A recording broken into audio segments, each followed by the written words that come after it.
properly, I'm going to let Santiago do the honors, but I would like to welcome you, especially Thomas. I'm a big fan of your work. I read you since I'm like 16, 17 years old. So for me, it's a great honor to have you. Nice. Yeah. Thank you. Thank you for having me. Bueno, thank you very much to all of you for being here. Um, Thank you, Agustina. Thank you, Professor Poell, for agreeing to participate in this event. Muito obrigado a todos los colegas do Brasil. Gracias a los colegas de América Latina y Caribe por sumarse a esta propuesta de red de trabajo. Most of us are dedicated to researching platform-related phenomena, and we have all engaged with the pioneering work of José Van Dijk, later expanded by Gillespie, Poell, De Waal, Nieberg, while in the speaking Spanish world, José Luis Fernández and Carlos Escolari had been a key reference for us in this process. Back in 2012, 2013, the world has just beginning to realize that life itself could unfold through platforms. A decade later, we are not just interacting with them, we are living on them. Through this journey, Professor Poell's work has been fundamental in helping us to make sense of both the phenomenon and our research on it. When we launched Redimpla, la red de investigadores en plataformas, our researchers network, it was with the recognition that many of us and our colleagues stumbled into platform studies almost by accident, as an extension of researching other aspects of social life. No matter our field of focus, sooner or later we find ourselves analyzing something happening in an app, in a website. So this is precisely why Poell's framework is so valuable for us, is so productive for us and for our researchers. Together with Niebuhr and Duffy, he has also highlighted the need to examine the cultural impact of platforms and refine methodological approaches. In this regard, we have been discussing the nuances of qualitative and quantitative research, particularly for me, how to build a representative sample and define relevant attributes for analyzing. These questions are crucial for meaningful dialogue, for instance, with data mining experts. After all, analyzing 100 TikToks videos from my personal timeline doesn't reflect the platform as a whole, as a system, as an ecosystem, no? And even using the platform's API requires clear parameters for what to extract and from where.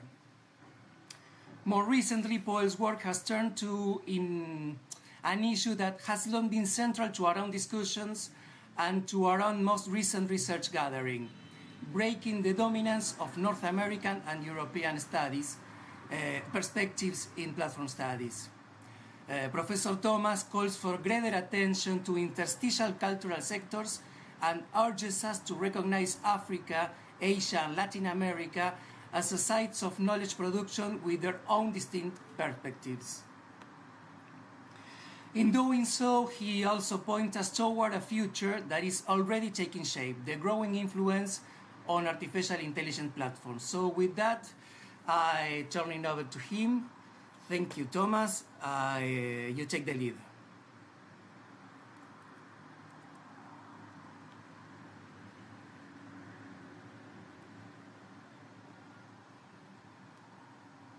I've read the brief which you put together for your network. So I'm really nice to see that you also really trying to develop a Latin American perspective, which I think is very important. And I'll get back to that in my talk. But I also hope to get some sort of feedback from you, some critical feedback, some questions, and so on.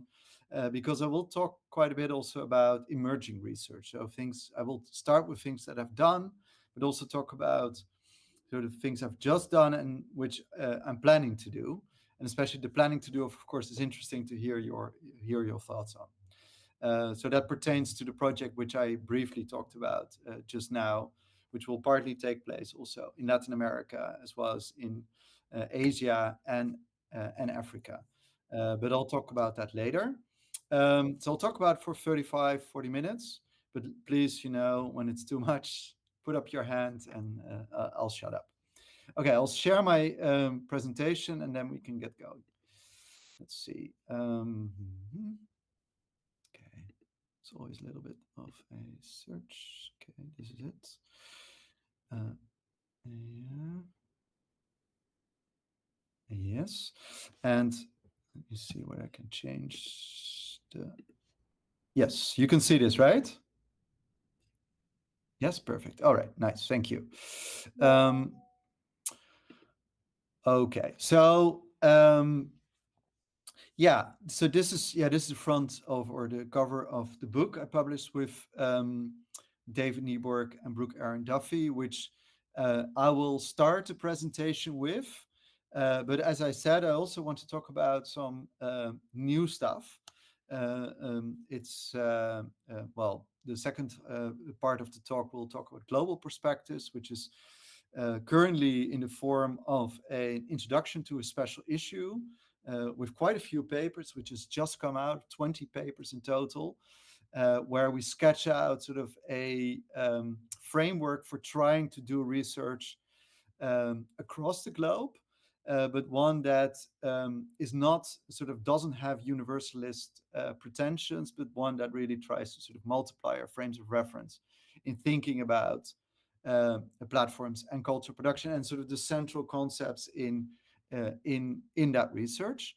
And then finally, I will very briefly talk about my plans for using that framework to do research on Gen AI in a number of different countries and develop those very much as points of reference for new theory building. And of course, I'm very interested in feedback on any of these parts, but especially about the last two, which I'm currently working on. All right, so let's start then with this book. So, Platforms and Culture Production. We published it in 2021, but worked on it in the years before. So this is really the result of about 5 years of work and thinking about the ways in which, at that point, um, platforms and culture production were being studied, but especially how that work was being done in quite different disciplines. And the different disciplines, or fields of study, weren't really talking to each other. And this book is very much an attempt to bring these different research traditions together in a framework where these perspectives really reinforce each other rather than undermine each other. So yeah, so different sort of fields in which the cultural industries have historically been studied. I think that's the first thing. If you're working on the culture industries, you're familiar with this.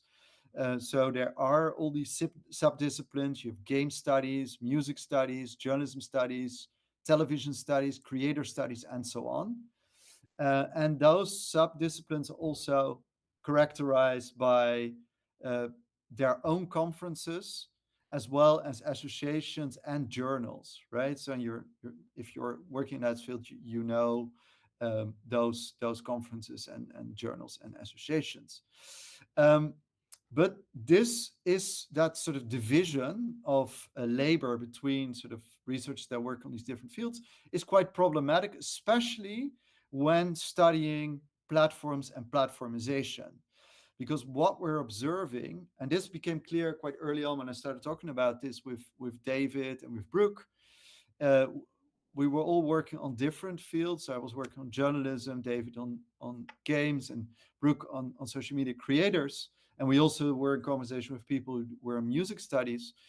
That what we were seeing was that platforms were starting to introduce particular mechanisms in those fields or markets that were quite similar. So we were seeing some of the similar things, and not surprisingly, of course, because some of the same platforms were very important in those various um, fields. So you can think about Facebook, Instagram, YouTube, but also, for example, the Apple App Store and Apple's iOS, right? So those can also be considered platforms, which are really important across a wide variety of fields of culture production. So in that sense, it didn't make sense to study those fields separately, and we really needed to start having a conversation across them.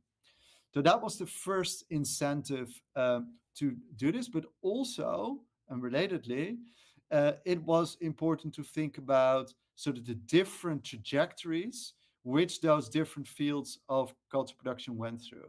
So one of the arguments we make in our book and other research is that, for example, games, video games, which are software, right? Software that needs to run on a platform, have always been from the very start being platform dependent. You cannot run a video game without a platform, basically.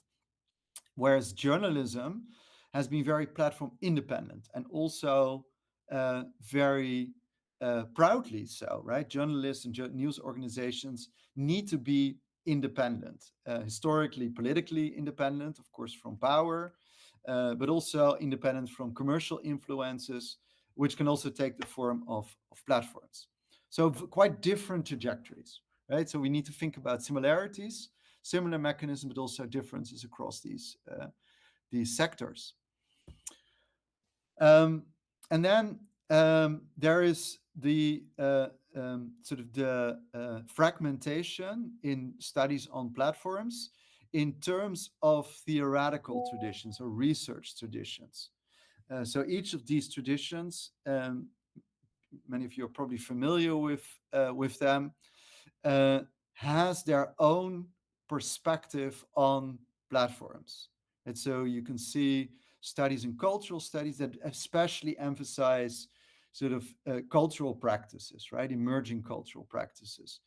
And then related media industry studies is very much interested sort of in production practices and how these relate to platforms. Software studies, on the other hand, is much more interested in infrastructures, right? And things which we now call boundary resources. So the ways to which you can, as an external organization, gain access to platform data and build on a platform.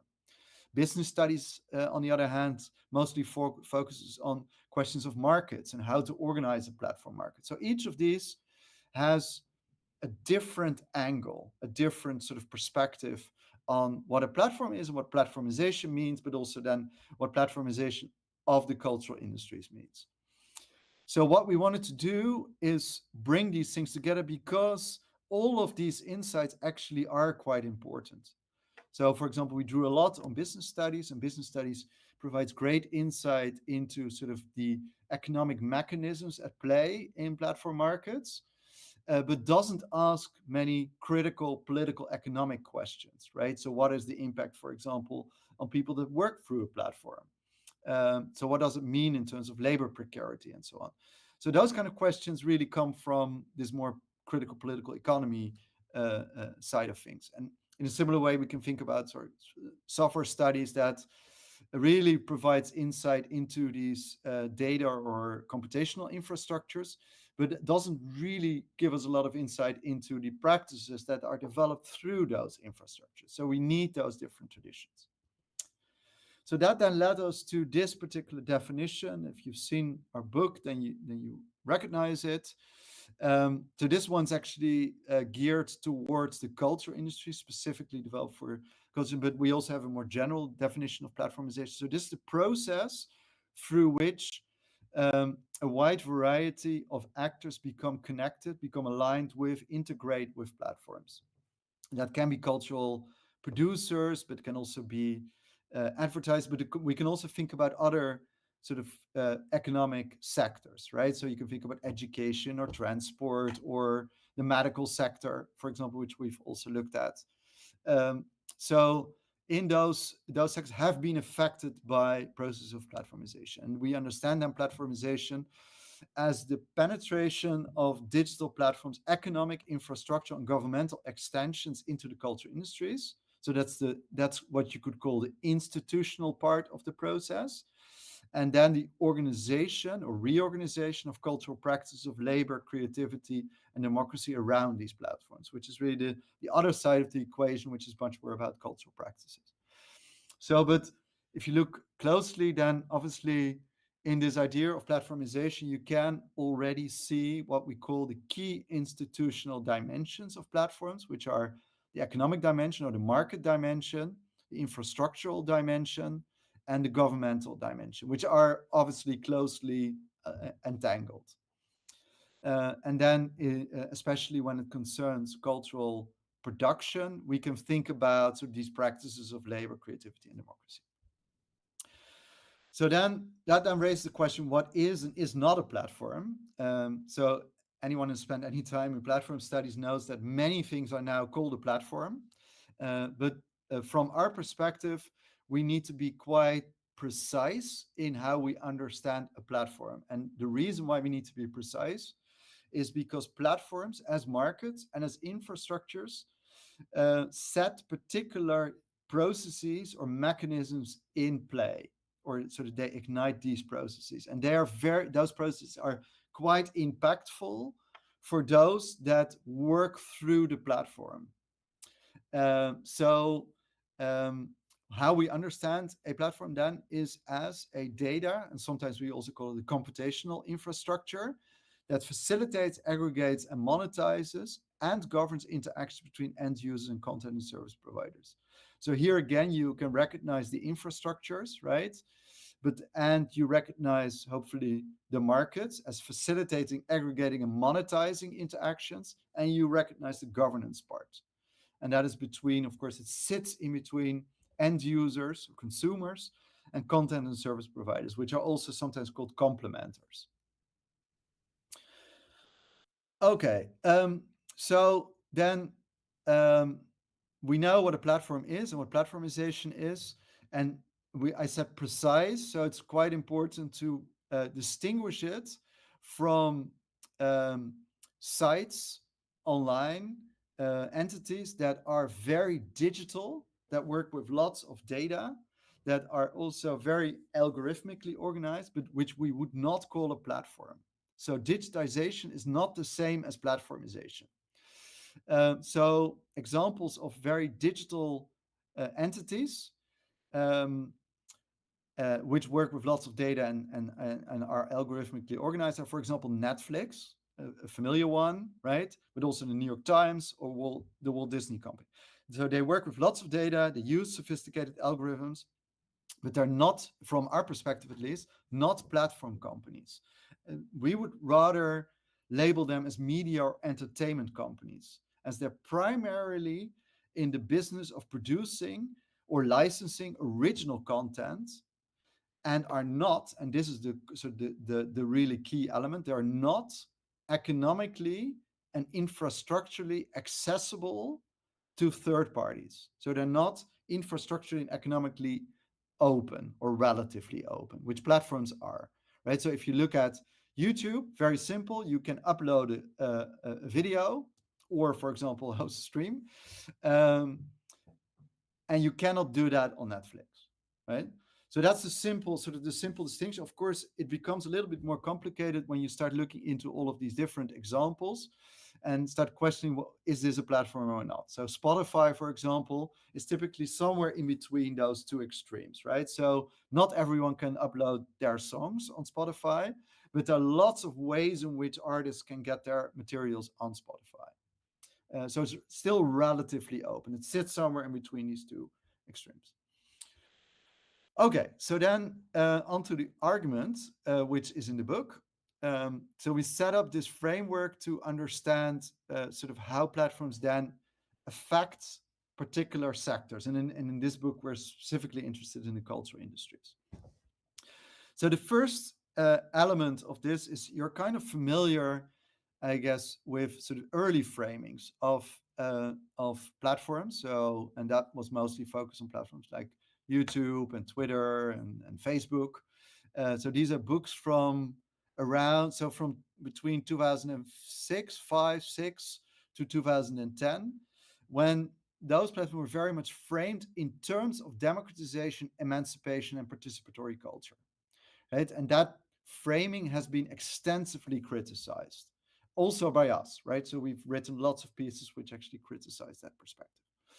So, um, and I think it is important to criticize that particular understanding of platforms, but and that's it. It remains at the same time important to acknowledge the new opportunities that platforms also and continue to provide to cultural producers to find audiences and generate revenue. So the fact that YouTube is relatively open does provide opportunities, even though one should be critical of a simplistic sort of democratization frame. But it's still important to acknowledge these opportunities, because otherwise we would never be able to understand why all these actors are drawn to platforms in the first place. Why do we use these platforms all the time, right? Even though they are not necessarily democratic. And we'll get to why they're not necessarily democratic. Okay.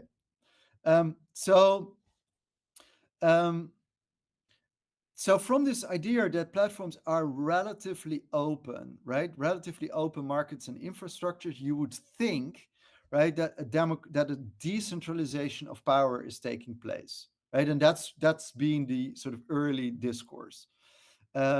So individual producers, whether you're creators or journalists or game developers or musicians, and in other sectors, for example, a homeowner who wants to rent out their home through Airbnb, or a taxi driver who wants to use Uber, they can sort of directly target or offer their services to end users, right? To people who need a ride or an apartment, or who would like to listen to music or play a game and so on. So in that sense, there appears to be a transfer of power. But the moment you start looking into how these kind of platform markets work, what we actually see is that these markets give rise to what we call network effects, or blockbuster dynamics, or winner take all effects. So those are kind of terms for kind of the same dynamic. What happens is that small clusters of winners tend to emerge. And those tend to be those actors with a lot of resources. And resources you can think about in terms of brand, a strong brand, a lot of capital, very good access to data, ongoing institutional relations, skills in terms of the people they have employed. So interestingly enough, what we see in, at least in the cultural industries, is that legacy media companies like the Disney company or the New York Times are actually also the dominant companies in a platform ecosystem. And that's even more clear when you look at the music sector, right? So it's the big labels that dominate, right? That actually also own, for an important part, Spotify, but really are the ones that profit the most and have, and their content becomes most visible. So it's still true that sometimes individual creators can become visible and have success, but again, to stay successful, you really need substantive resources. So in the case of creators, talent agencies, partner programs, data tools, and so on. So winner take all, which is exactly the opposite, right, of sort of a democratization of cultural markets. Um, and then, of course, this whole idea of democratization is complicated because platforms. So we see that legacy actors are sort of consolidating their position, but what we also see is that platform companies gain a lot of control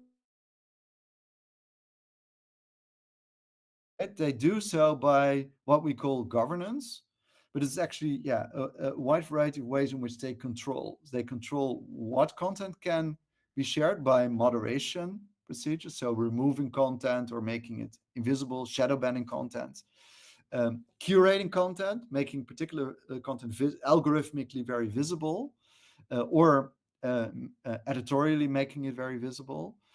And maybe most importantly, they set infrastructural standards. So they basically set the terms under which other actors can basically produce something for the platform or build on the platform. So you can think about terms of use, terms of service, but you can also think about particular programming languages that need to be used to be able to produce or build something on the platform. So in that sense, platforms also exert infrastructural control or infrastructural power. Um, so in platform-dependent industries, then we can see both a concentration of economic power in large media companies, so that's the consolidation part, and a centralization of infrastructural and political power on the part of a few platform companies. So we see both sort of movements at the same time. So that really complicates this idea of democratization. And what makes it particularly difficult then for third parties to work through the platform is that platforms change their infrastructures and regimes of visibility all the time, right? They do so sometimes even from month to month. They change their the way in which they algorithmically curate content. They change access to their APIs. And this constant change, we have theorized this as platform evolution.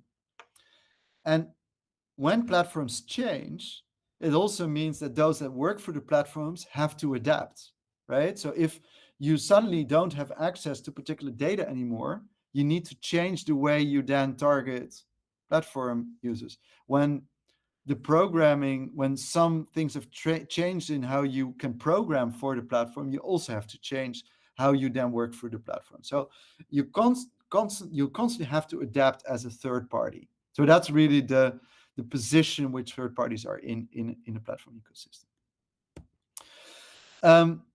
So we talk about institutional power in terms of especially infrastructure economically. And then we also at the same time are thinking about platforms as creating these, you could say, environments in which particular types of subjectivities and responsibilities and visibilities and inequalities and logics are produced.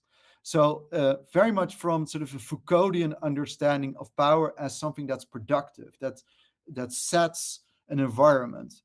So the second half of the book really talks about power as something that is indeed a productive form of power. And it shows how, especially those that work on the platform, so cultural producers, cultural workers, are developing a particular practices, and you can say subjectivities and responsibilities and forms of visibility on the platform, which really shapes how people can work through the platform. So, for example, you can think about visibility, right? So, platform culture producers on platforms, the ones that are successful, gain strong visibility, become very visible through the curation practices of the platform, but are at the same time politically quite invisible because they lack legal and regulatory support. So in an absence of these kinds of protections, workers tend to be quite precarious, autonomized in a way.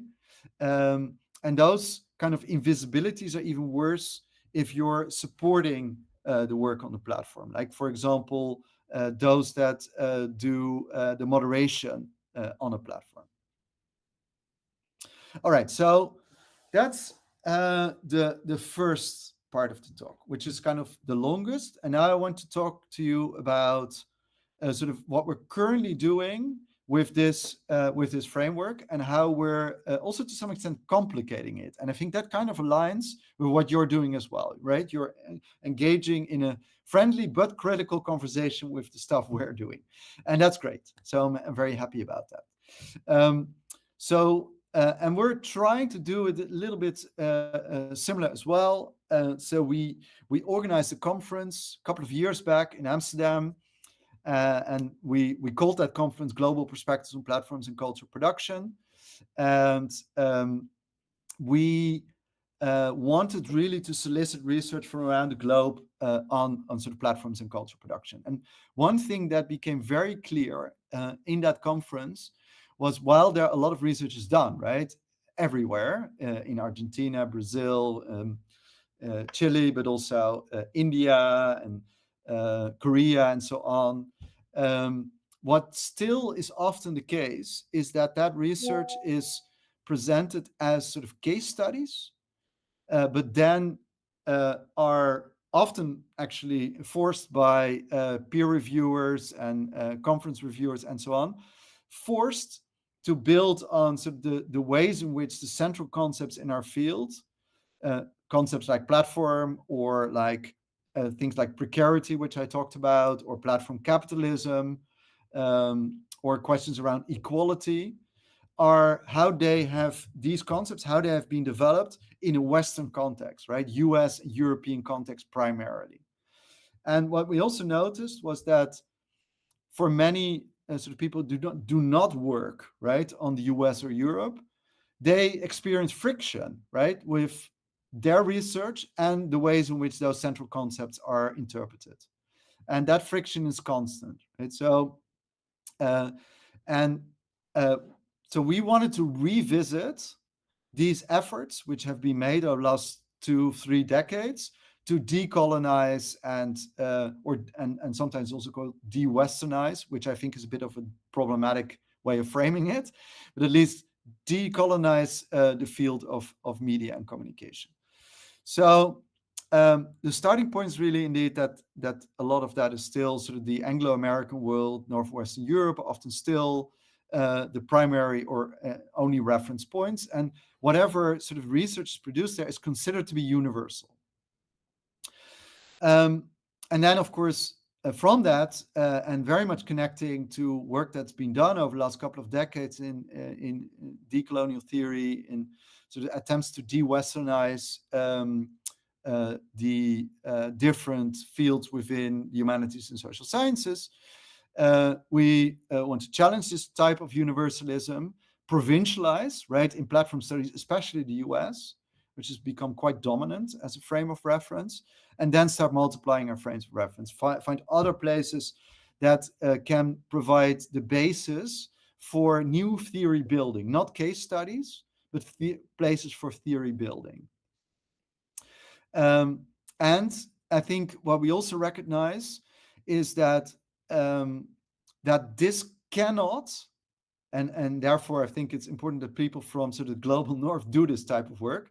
This cannot simply be the responsibility of Latin American or Asian or African scholars, because we can only multiply our frames of reference if the dominant academic institutions, which are often still based in the US and Europe, and leading networks of scholars, we can only do so if they explicitly reflect on the particular context in which theory is produced, right? So you can't continue to have people working on Europe or the US and then often implicitly presenting that work as sort of general observations on how platforms and intervene, for example, in culture industries. So this is also, of course, a critique on our own work, right? In trying to also situate that work as work that's clearly done within a Western context.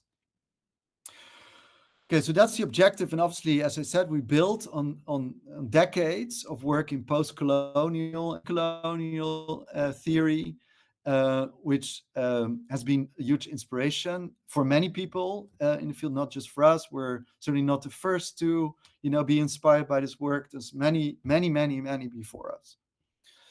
And there you can see, these efforts to decolonize, de-Westernize media studies go back. So this the field I'm sort of based in is media studies, but you can talk more broadly maybe about media and communication. Has been from the 2000s or so, there's been these attempts to do this. So this is 25 years already. In 2014, I found this piece by Silvio Weisbord and Claudia. I see some nodding there, indeed. And they actually, at that point, write recent writings. This is 2014, right? It's more than 10 years ago. Recent writings have moved the issue of de-Westernization to the forefront of the field of communication. But at the same time, they also found that de-Westernization might have a limited impact on the field at large, finding a receptive audience among scholars and subfields already dispossessed to engage with non-Western research. So those that are already basically interested in doing this type of research. And then what they did see was that de-Westernization, which they mostly focused on this term de-Westernization, is becoming an area of specialization rather than a transformation of the discipline as a whole. Well, obviously that's still the case today, right? So nothing really has changed in that regard. Okay, what we do see to some extent, there are some conceptual openings, and especially pertaining to China. You can see that the rise of China has sort of raised questions around, for example, how we interpret platform capitalism and how we interpret the role of the state in platform capitalism. And you can see some work that's now being done around this notion of precarity, where also scholars are arguing, well, those kind of terms really play out quite differently in other parts of the world, right? It really matters whether you study this in a region that has a very, how would you say that, influential welfare state, or one that is more generally characterized by economies of precarity. So how you interpret that notion is very different. So those are good examples. But despite, I think, those openings, we can still see that the field overall continues very much to function as it always has, and still takes sort of the Anglo-American European interpretations of these key concepts as its starting point. So then we propose a couple of steps to try to, at least in our own research, try to really change these things. And I don't know whether I have enough time, but I'll briefly take you through them, and then I think we can open it up for discussion. So these are the 4 steps. We think about provincializing and denaturalizing the central concepts in the field. That's the first step, which is really about starting out with sort of the critical vocabulary in our field, because it has helped to really raise key social and political questions around platforms and platformization, but also around technologies more general. So we continue to think about questions of precarity, inequality, freedom, democracy, and so on. But also realize that the ways in which these concepts have been interpreted is very much based on a European or US sort of institutional, historical, and cultural context, right? So we need to think about friction between these concepts and the particular context in which we study or do the research, especially when you do this in regions of the world beyond US and Europe. So that means that this is not just about arriving at a more precise understanding of what platform capitalism is in China, India, or Argentina, or what labor precarity is in those regions.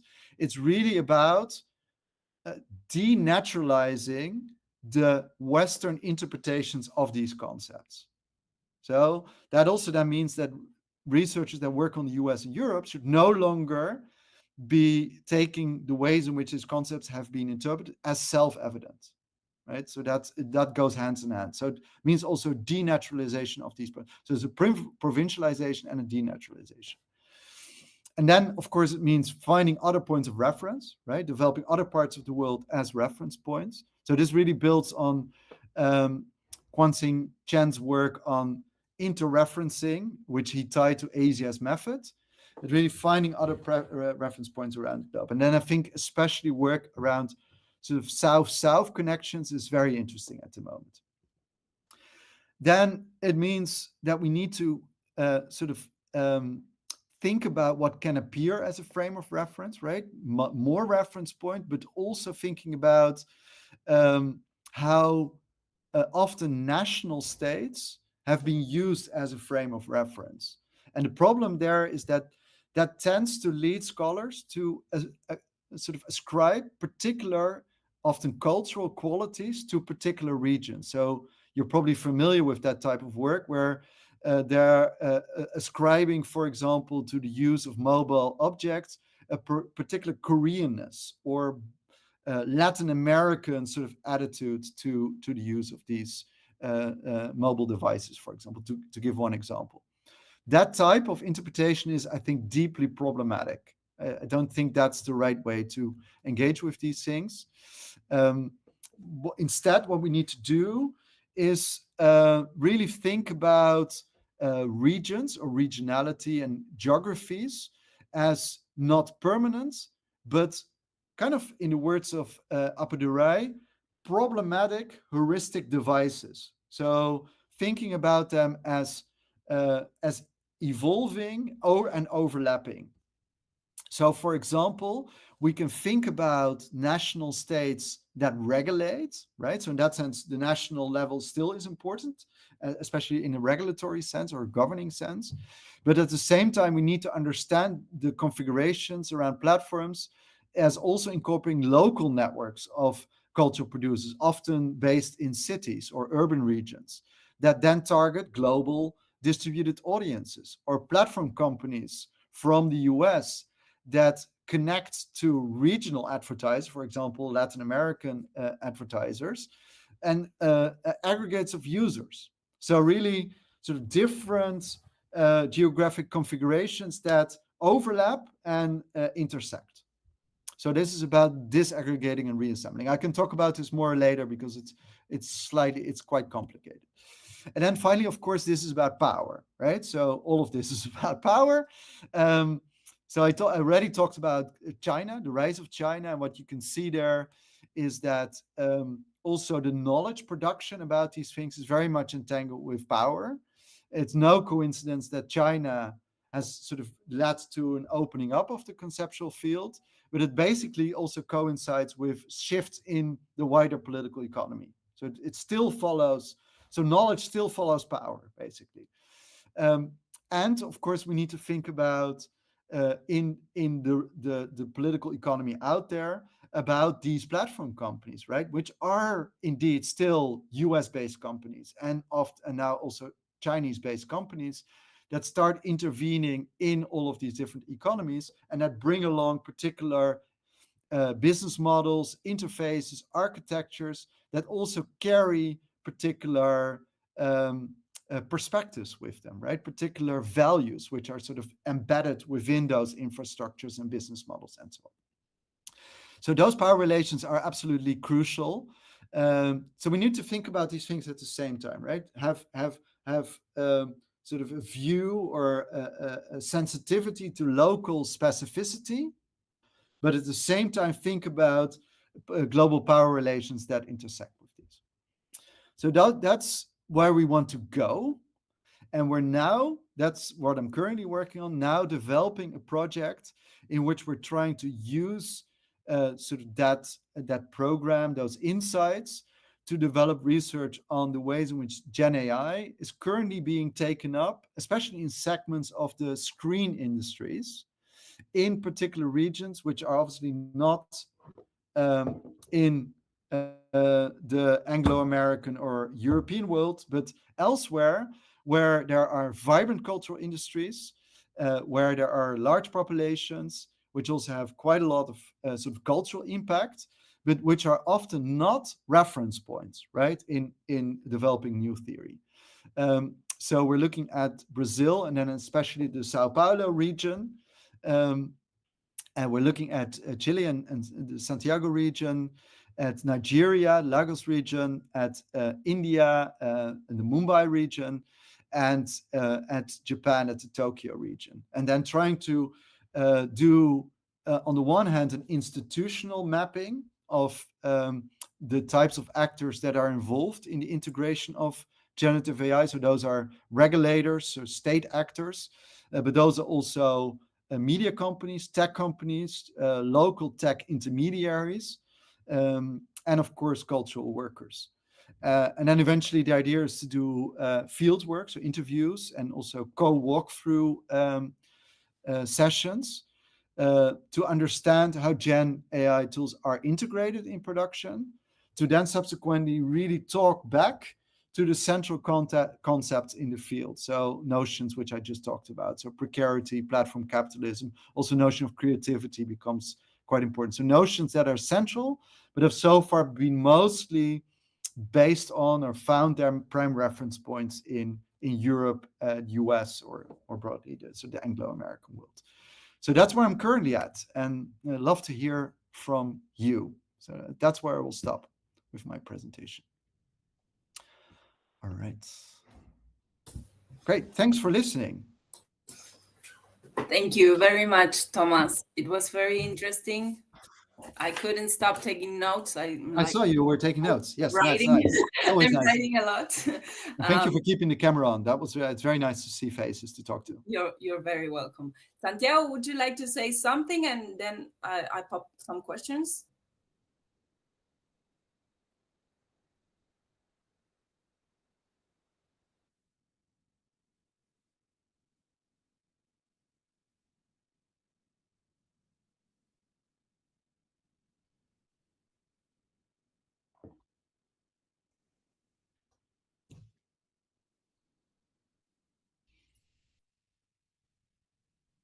Hmm.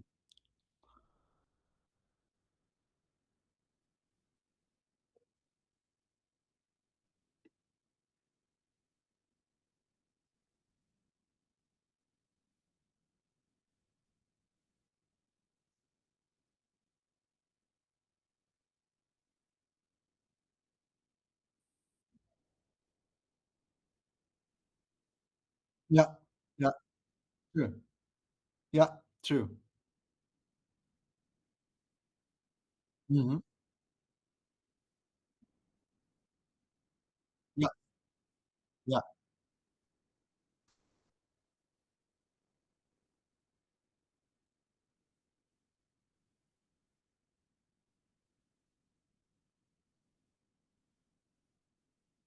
great. Yeah. Um, so yeah, it's a very good question.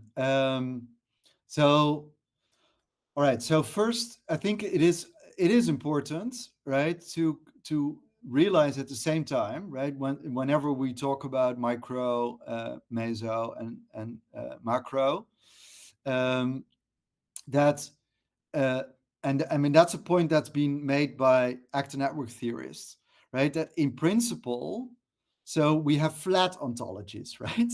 So things are always local in a sense, right? So a state is always based somewhere, right? So it has, there's a capital, there's people working in particular places. So in that sense, uh, the realities we look at are always local in a sense.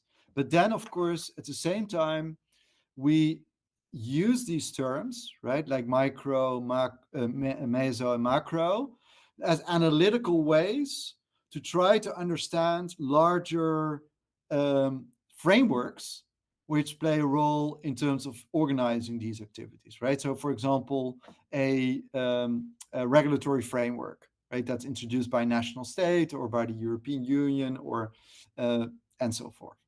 So and they're useful in that regard, right? To think about it in that way. But keep in mind that these things are really analytical ways to sort of make these separations, which in practice are always really deeply entangled.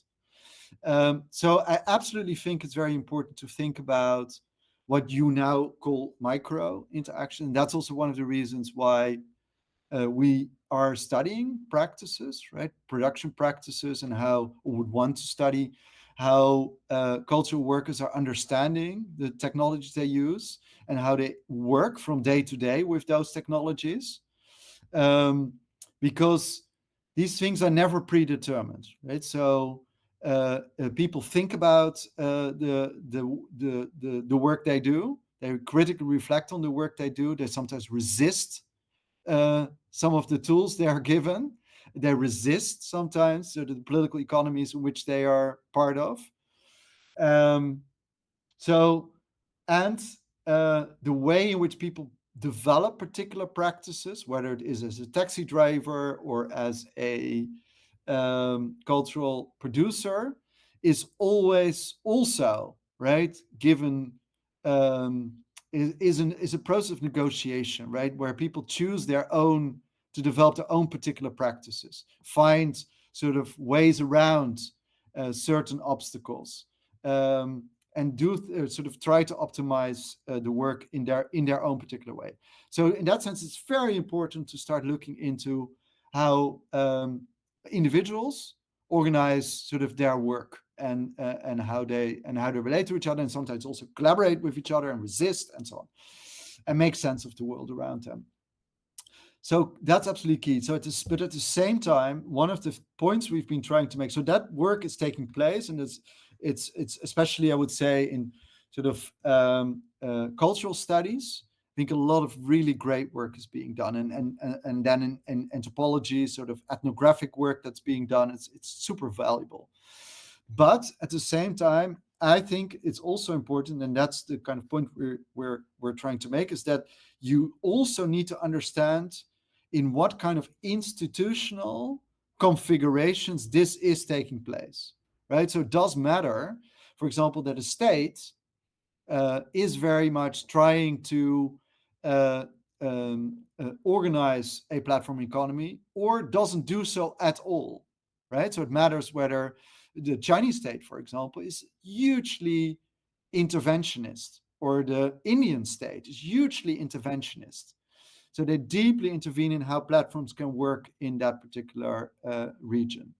The U.S. states, well, at least for 5, 6, 7 years ago, wasn't too interventionist, right? Wasn't intervening too much. Now this is changing in weird ways. Um, so those sort of that institutional framework matters, right? And it matters also how platforms constitute particular types of infrastructures and particular types of markets, right? That's also institutions. So it's institutions about what states do, but it's also thinking about platforms as particular types of institutions that organize economic interaction, that organize sort of work relations, that facilitate through their infrastructures particular things, and but other things, you know, prohibit other things. So in that sense, yes, we need to look at practices, we need to look at individual cases, and even you need to go further down, right, than individual platforms. Really also look at the people, the you know, work through the platform. But all this takes place within very specific infrastructures, very specific institutional frameworks. So in that sense, and also for that reason, we can't say observations that we make in the US or in the Netherlands apply then simply to Argentina.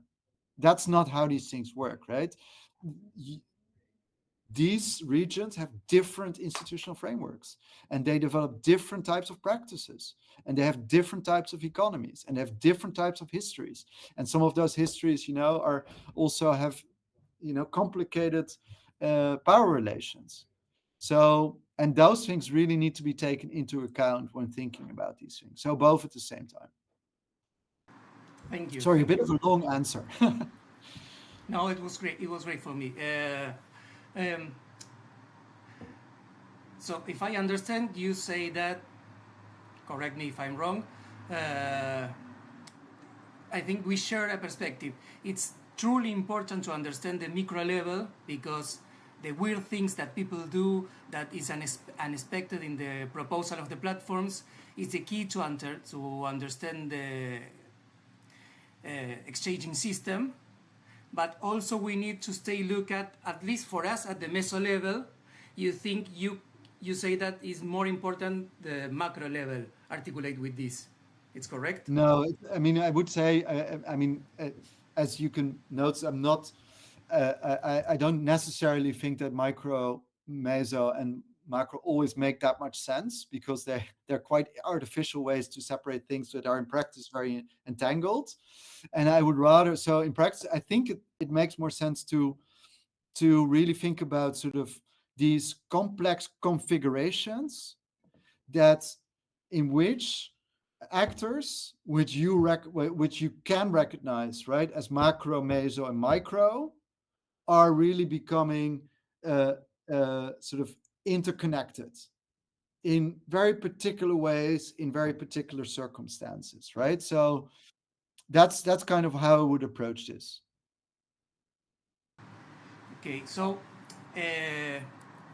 in this way, uh, I think for me at least, understand AI phenomenon feels like a race where every time I think I figured something out, five faster cars already passed me. No, Yeah. That's what do how you this think works. is the best way to advance knowledge, highlight risks, and strike a Mm. balance between alarmism and blind optimism? Yeah, that's a very good question. Yeah, I mean, that's kind of life as a scholar who works on new media, right? So, I started teaching on new media around 2004, 2005, so quite a while ago. And at that time, you know, MySpace was still quite important, and YouTube had not been launched, and Facebook wasn't there, or was there, but it wasn't very well known. People were thinking about Second Life. I don't know what anyone really knows about this anymore, which is now a really weird platform or environment. But anyway, so I mean, this is a short way of saying we constantly have to adapt to changing realities, which are both changing in terms of technologies, but also in political realities, right? So, and they're changing very, very fast. So, the book we wrote in 2021 is still, I think, in terms of its analytical framework, really relevant.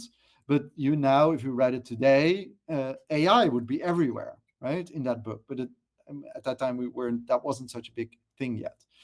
So yes, hype. And so my sense of this is to always focus on where most of the energy and most of the sort of, yeah, money and power is. So where is it concentrating, right? Where are large investments taking place? Where are huge infrastructures being built? What are people really angry about or really concerned about?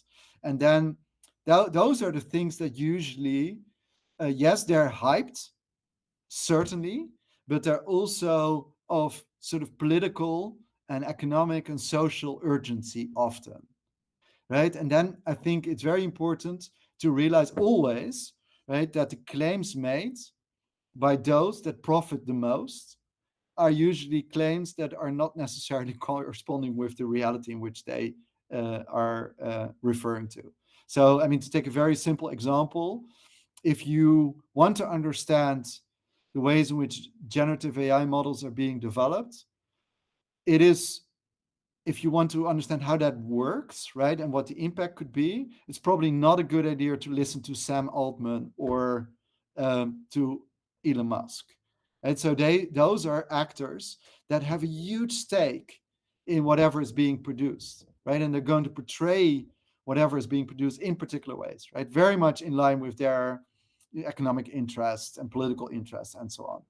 So, but it's still important to understand so what those actors are saying. So platforms are also, have been for decades now sort of pushing that democratization frame, as we're allowing, enabling everyone to do whatever they want. Uh, but at the same time, we need to, look very critically at what are actually the ways in which these things are integrated in particular economic sectors. So, what do people do with them? How do they make money or not make money? What kind of activities can they develop or not develop? So that requires also not just looking at discourse, which is often very much hyped, but also at particular practices and business models and infrastructures and so on, and ask those critical questions. Okay. Can I shoot? Yeah, go ahead.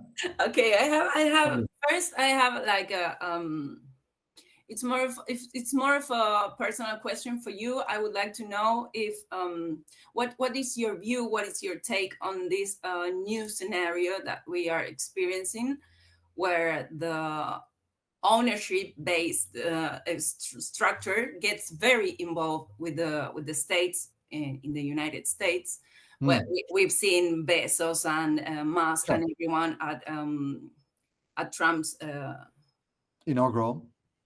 exactly. And how do you think that that kind of new structure of power, because it's new, although 10 years ago we could say that, actually you said that, you and Jose Van Dijk said Yeah. that, today I think it's a little bit different with Gen AI, because the epistemic and normative effects of that, um, it's are going to be harder to explore. It's like a huge black box. It's not just algorithms. It's more than that, because Mm. the results of generative AI get to a different extent. For example, your paper about R&D, right, and on medical issues. Yeah. So I would like to know, how are you going to, or how do you think you are going to uh, elaborate on this for the future, Yeah. because I'm trying to do the same from Sure. here, and Yeah. I don't know where to start. All right. Yeah. So, I mean, my reading of this is that so in US, Europe, of course, historically, so there's always been this uh, influence, right, of the business world, and then the last 10, 15 years also of the tech, especially the tech companies, on policy making, right? So they're involved through huge donations by developing research, being in advisory committees, and so on. So that has been going on for quite a while, in different, in every sort of presidency, and also in Europe that's ongoing. But you're right, that we're now at, it seems like, in a different moment, and the difference is that um, in you could say that what we're going through is sort of almost like a tech coup, right? Where uh, technological of leaders of large companies are are really now at the center of governance in the US, sort of really starting to set the terms under which the state can operate, and then also what it means in terms of regulation for those very companies, right, which they're managing themselves. So a coup, and that coup has huge implications for the US. So in terms of how companies like X, but also SpaceX and Amazon, Meta are going to be regulated, and vice versa. By the way, I mean, you could see that very quickly.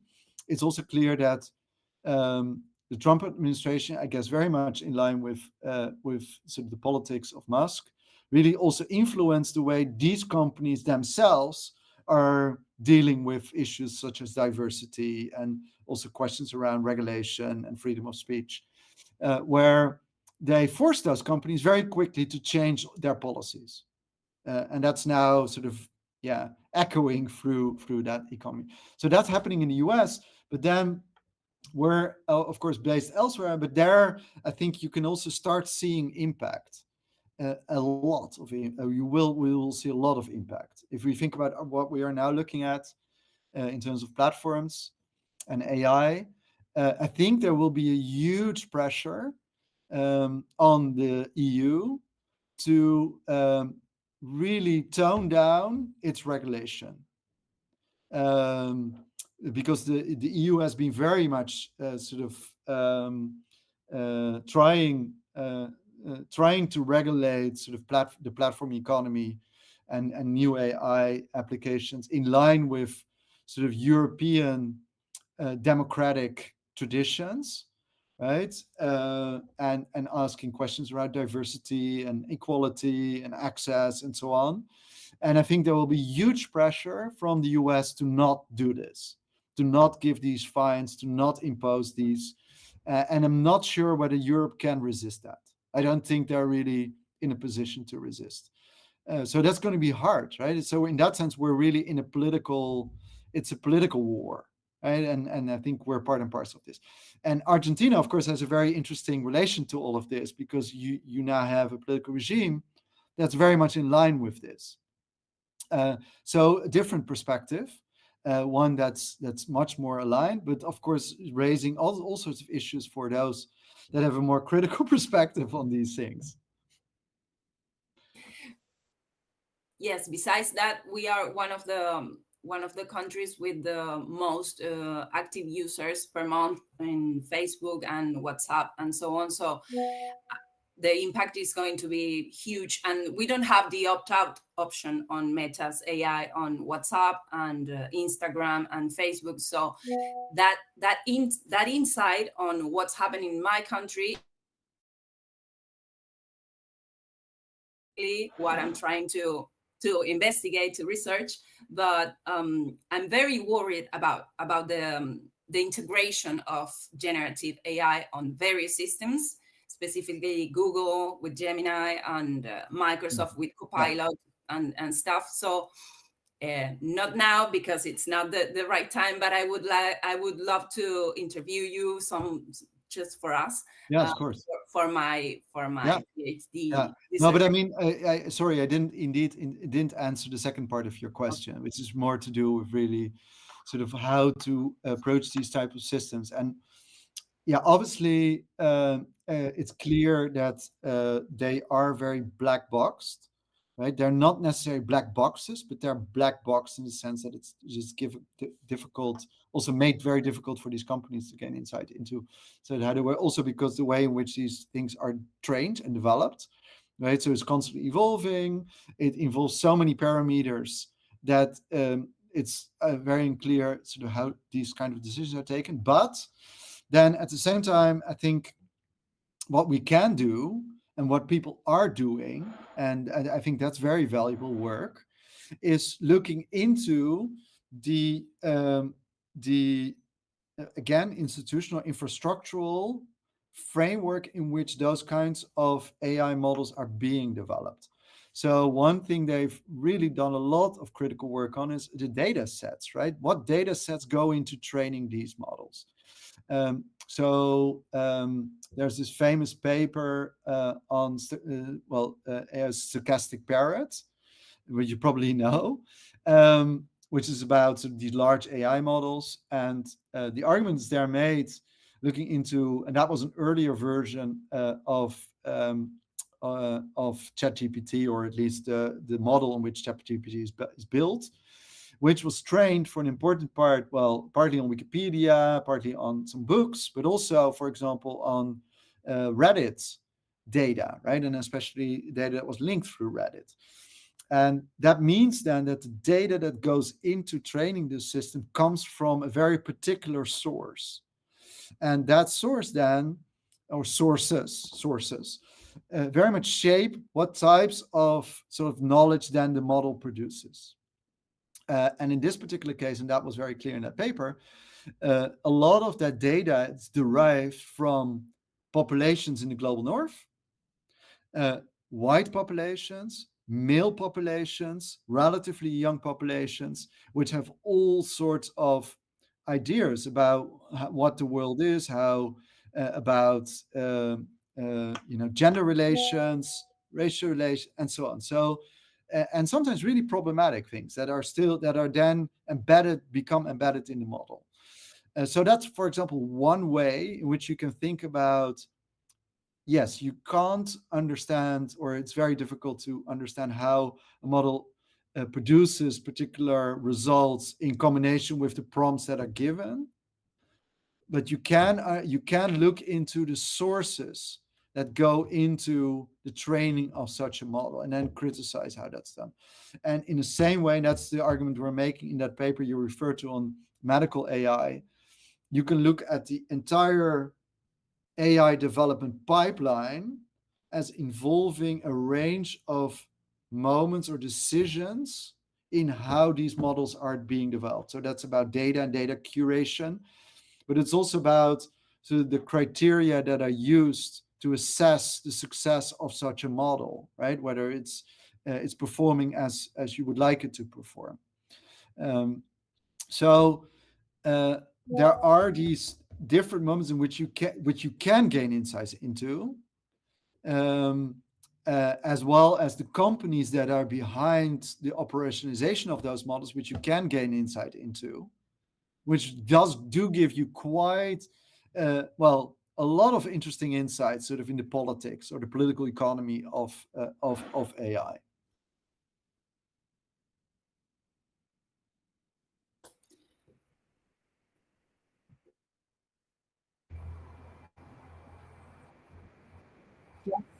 Yes, hi. I'm from San Juan, Puerto Rico, Oh, and nice to I meet you. have a nice to meet you.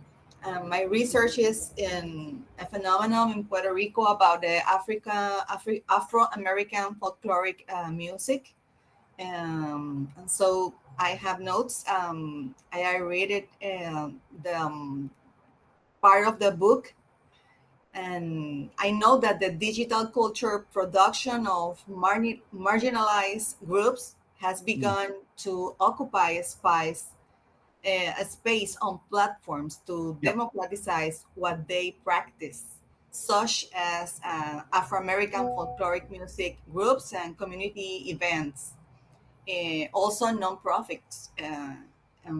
So I think that the question is, how can research help maximize their capabilities to transform precariousness into Mm. tools to response and sustainability? Mm. Yeah, that's a good question. Um, so, well, I think two parts to this.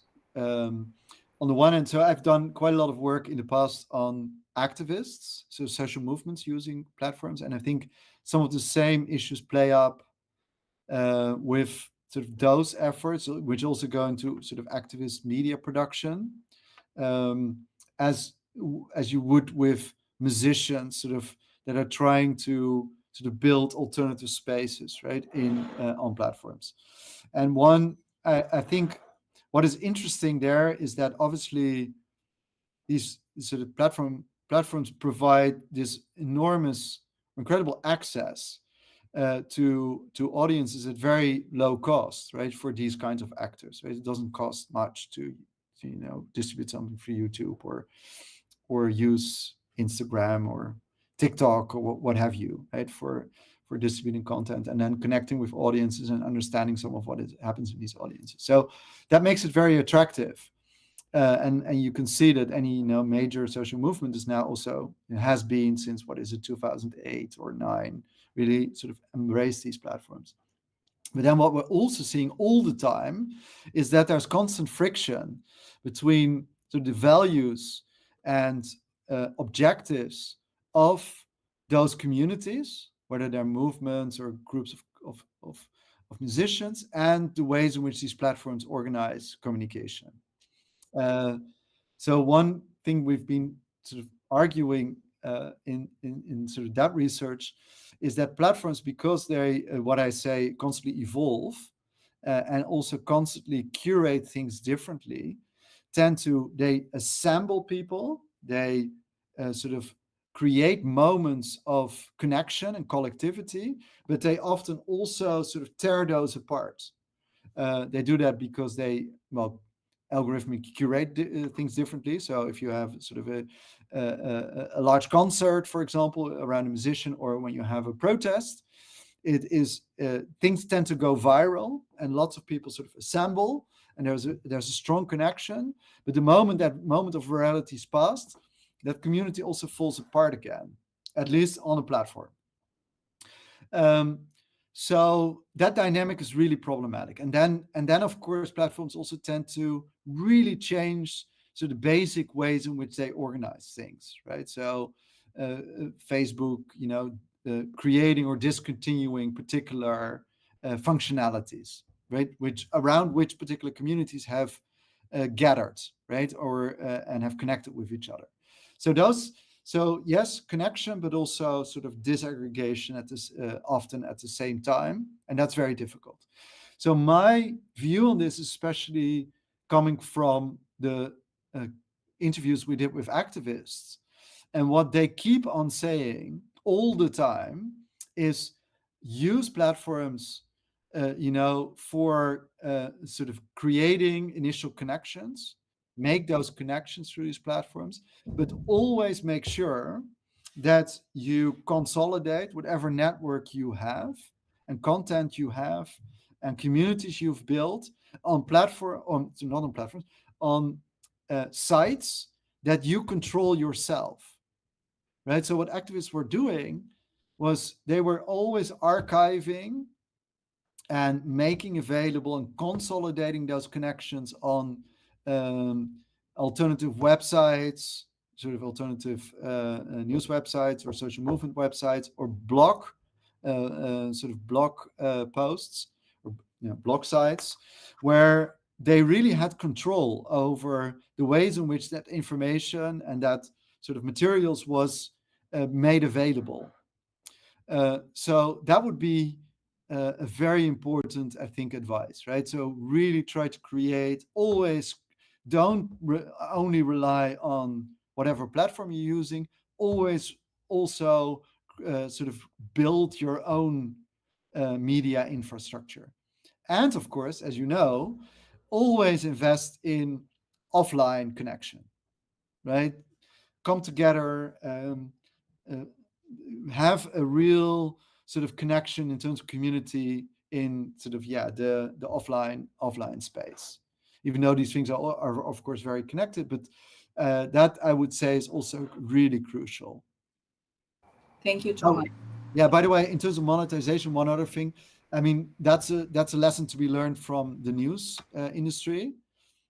Do not rely solely on platform monetization, right? Always try to create other forms of monetization. So whether it's subscription based or donations, or and make sure that those are running through your own infrastructures, as well as of course in the case of musicians, which they've been doing for a long time now, trying to make money through actually organizing, doing concerts and selling merchandise and those kind of things. Thank you. Thank you. Well, if you agree, I will stop the streaming on YouTube and steal you 5 minutes more to say Yeah, goodbye. perfect.